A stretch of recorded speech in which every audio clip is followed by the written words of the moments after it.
Hello everyone, Dr. Anna here for step 3 of our quick start. So on step 3, I want to talk about what are some of the intruders that are blocking us from getting and staying alkaline that you may not have thought of.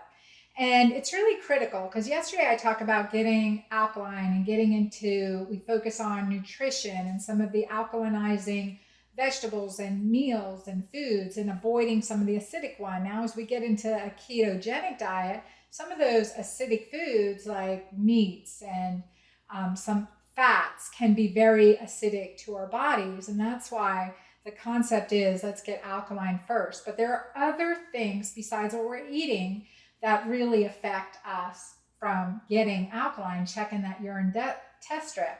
Now, this is tried and true in hundreds of my patients that have followed my keto alkaline program.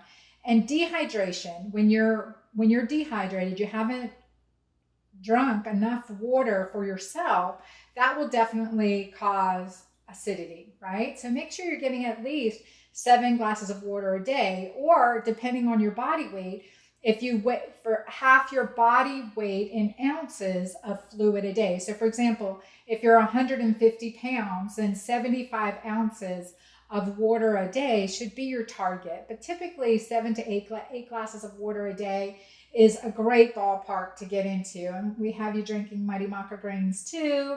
You add that in there, that counts. And the second thing is stress, right? High cortisol, that can definitely cause you to have acidity in nature. So that stress is going to really use your minerals up for your neurotransmitters, to make energy, to keep things running like it's supposed to. You're on overdrive. So that will affect you too. Stress is a biggie.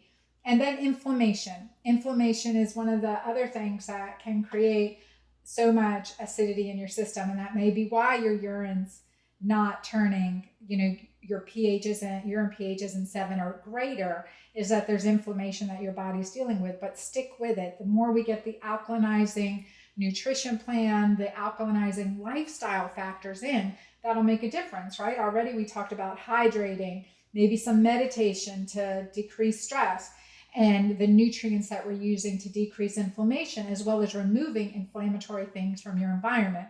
Toxic chemicals, household cleaning chemicals, using air filters and water filters. And that's a really good place to start. Okay. And then another thing that can definitely block getting alkaline is food sensitivity. So for example, we have you pretty much gluten-free, dairy-free, sugar-free during this program. And those are really 3 key things that affect our body's ability to fight off disease. So that decreases our immunity. So those 3 things we eliminate, but other food sensitivities, as you go through the program, this process of self-discovering, when you eliminate a certain food, how do you do? Like for example, chocolate, maybe that's a food sensitivity to you. Maybe oranges are a food sensitivity to you. And so you're going to check as you go along. If you're not getting alkaline, let's figure this out. So food sensitivities are a big thing. And you can certainly have a functional medicine doctor test your food sensitivities as well.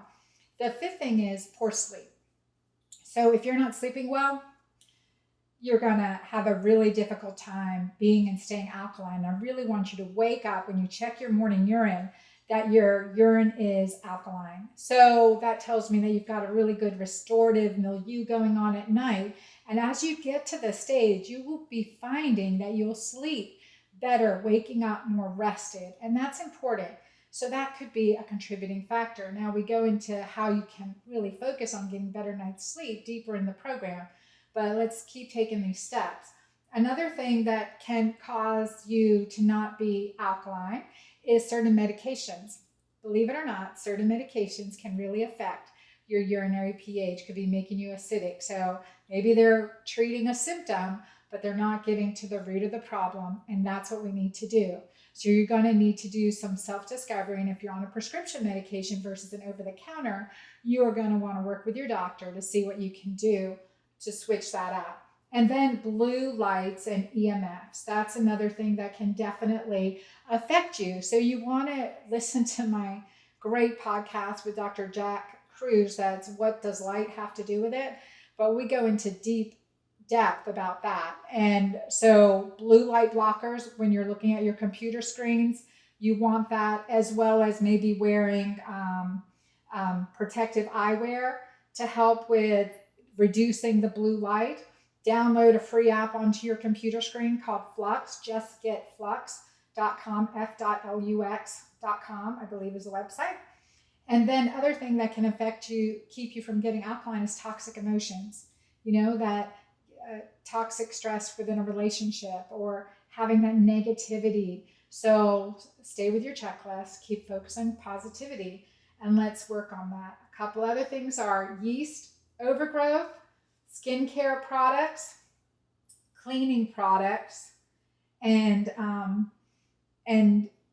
sugary fruit, for instance, anything, hidden sugars too. You may find out that you're drinking coconut water with 24 grams of sugar. Well, that's nearly your daily load of carbs for the day. So we want to keep an eye out on that. So look for hidden sugars, and you'll be surprised. We found that many people in our program were putting tons of fruit in their smoothies, and it was contributing to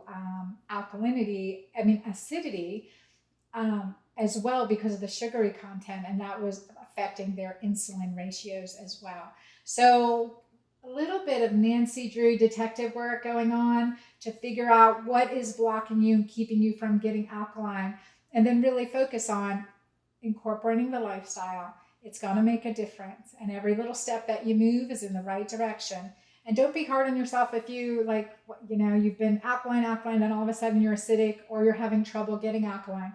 Y'all, it's a process. The fact that you're checking makes a difference, because you'll get there and you'll feel as excited as I do. So glad to have you here. See you soon.